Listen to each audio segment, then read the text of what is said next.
Olá, estudantes, tudo bem com vocês? Eu espero que sim. Nessa semana, eu estarei explicando a atividade que vocês irão me entregar essa semana. Essa atividade também fala sobre energia e sobre algumas das formas de energia que existem no nosso cotidiano. Com base no que vocês viram na semana passada, na aula que eu postei para vocês na semana passada, vocês vão responder essa atividade. Lembrando que dúvidas e questionamentos vocês devem me procurar durante a semana, dentro do nosso horário de aula, se possível. Então vamos lá, primeira questão. Você vai analisar as 4 afirmações que a questão traz e vai analisá-las como verdadeira ou falsa. Ou seja, aquelas que você julgar que todas as informações são corretíssimas, marque como verdadeira. Aquelas em que você identificar alguma afirmação errada, marque elas como falsa. Então, a primeira afirmação diz o seguinte: o hidrogênio é o menor elemento químico conhecido. Está muito presente no nosso dia a dia. Então, vamos lá. A afirmação diz que ele é o menor elemento químico conhecido. Onde eu encontro todos os elementos químicos conhecidos ou sintetizados pelo homem até hoje? Na tabela periódica. Então, você vai lá na tabela periódica e vai observar se realmente ele é o menor número atômico que nós temos. Então, você vai olhar lá, comparando o número atômico e o número de massa que ele apresenta, será que ele é o menor? Aí você vai observar. Se não tiver nenhum outro elemento químico menor do que ele, então essa afirmação está correta. A segunda afirmação desse mesmo item diz que ele está muito presente no nosso dia a dia. Então, você vai observar, dentre os vários compostos que nós temos contato, se realmente vários deles têm o elemento químico hidrogênio na sua composição. Vou dar um exemplo para vocês. A água. A água é um composto que está muito presente no nosso cotidiano. Mas esse composto tem água na sua composição? Sim, a fórmula química da água é H2O. Então, para cada molécula de água, eu tenho 2 átomos de hidrogênio envolvidos ali.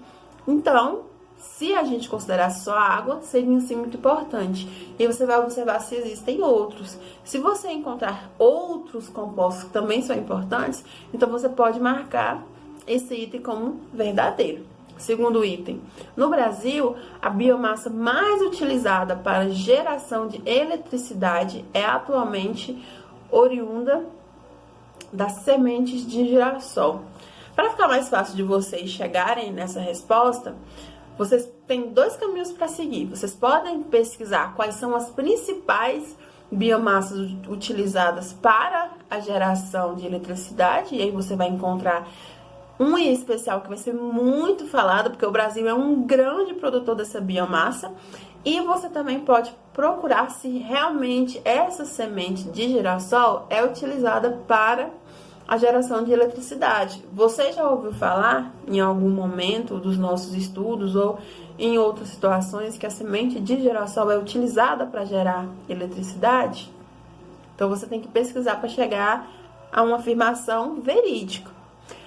O item C diz o seguinte: nas usinas hidrelétricas, as águas movem turbinas que transformam a energia potencial, que é a energia associada à água, em energia mecânica e, por fim, em elétrica. Você vai observar todas as etapas que permeiam a produção da energia elétrica e vai observar se realmente é isso que acontece. Tem energia mecânica, a energia potencial associada à água, ela vai ser convertida em energia mecânica e depois em energia elétrica. Eu já expliquei isso para vocês. É realmente isso que acontece? E aí você vai se lembrar e vai marcar verdadeiro ou falso.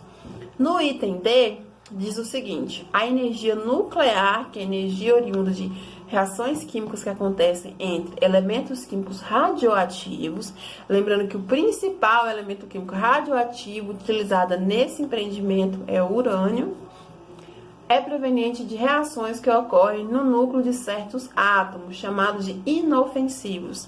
Você vai pesquisar se realmente esses átomos são chamados de inofensivos, lembrando se a energia nuclear é ou não inofensiva. De acordo com o que nós já vimos, é realmente uma energia que não oferece riscos, que podemos manuseá-la sem maiores preocupações. Vocês vão refletir e julgarem verdadeiro ou falso.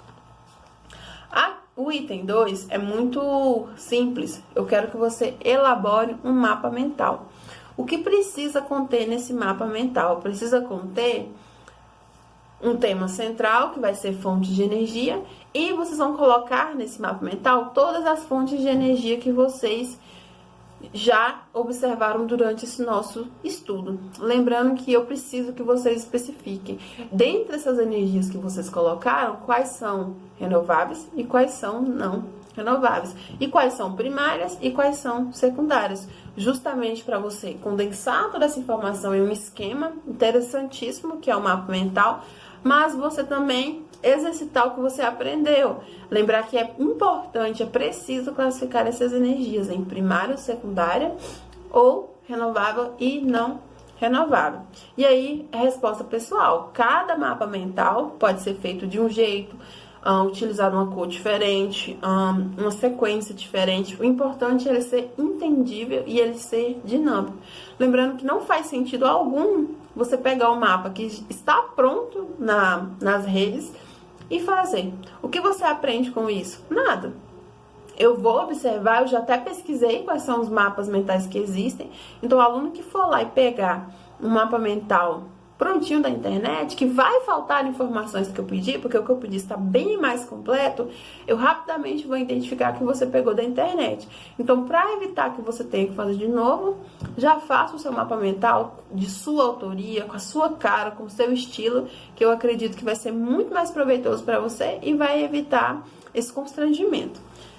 E para a gente terminar, a terceira questão diz o seguinte: assinale a alternativa que completa corretamente as lacunas da afirmação a seguir. Então, eu tenho uma afirmação que fala sobre matriz energética, que são as formas de energia que são utilizadas por uma região, por um país, por um grupo de países, e eu tenho algumas lacunas. E aí, eu tenho as alternativas A, B, C e D, e você vai observar qual da sequência de palavras que preenche de forma mais correta essas lacunas. Então, eu tenho a seguinte frase: uma matriz energética tende a se aproximar do ideal quando, tem a primeira lacuna, for a sua porcentagem de fontes renováveis e, segunda lacuna, for a porcentagem de fontes emissoras de gases estufa. Isso seria possível com investimento em fontes como terceira lacuna e quarta lacuna.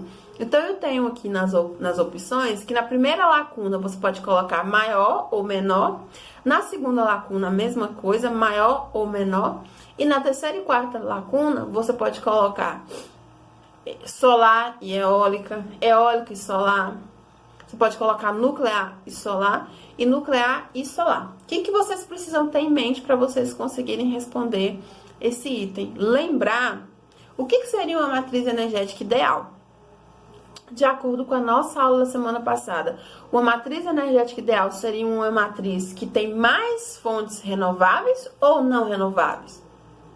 Pensem no impacto ambiental e o quanto as pesquisas vêm sendo voltadas para a obtenção de fontes renováveis, ou seja, fontes que não demoram tanto tempo para ser repostas no meio ambiente e fontes que liberam menos poluentes para o meio ambiente. Então, para mim, é mais importante. O que seria mais importante? Eu tenho uma matriz que tem mais fontes renováveis ou menos fontes renováveis? Se você escolher que é uma matriz que tem mais fontes renováveis, você vai entender que se eu preciso de mais fontes renováveis, então a minha matriz tem que ter mais fontes renováveis e menos fontes não renováveis. Se eu julgar que é o contrário, que uma matriz para mim top é uma matriz que tem que ter mais fontes não renováveis, então o correto seria mais fontes não renováveis e menos fontes renováveis. E aí, com base nisso, se você escolher que são as fontes renováveis que são mais importantes, você vai ter que escolher duas fontes renováveis para colocar como as duas últimas lacunas. Do contrário, se você escolher que a energia não renovável é a melhor, aí você vai ter que escolher duas fontes não renováveis para completar as duas últimas colunas. No mais é isso, muito simples a atividade, muito tranquila. Lembrando que qualquer dúvida que vocês tenham, vocês podem me procurar durante a semana, nos horários de aula, sempre colocando a mão na massa, fazendo a atividade para que o conhecimento possa ser construído. Eu espero que vocês tenham entendido. Qualquer dúvida, podem me procurar. Uma ótima semana, oitavo ano!